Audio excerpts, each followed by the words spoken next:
Hey guys, today in this video I'll show you how you can make a stand in Please Donate. So keep watching till the very end and let's get started. First of all, open any type of preferred browser on your PC and search for roblox.com.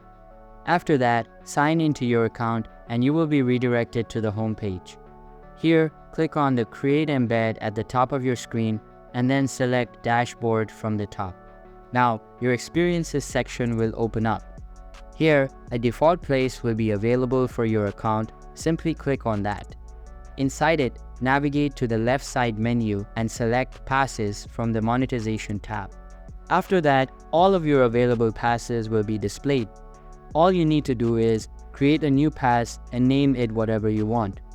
Once you have entered all of the information, click on the Create Pass button to save it. Once saved, open it up again and go to the Sales tab. Here, toggle on this feature and enter the amount you want. After you are done with it, click on the Save Changes button and you are done. Now all you need to do is open Please Donate and get a stall.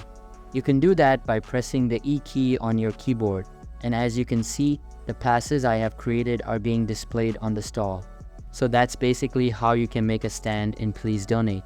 So that's all for this video. If you find this helpful, consider subscribing and giving this a big thumbs up, and I'll catch you in the next one. Thanks.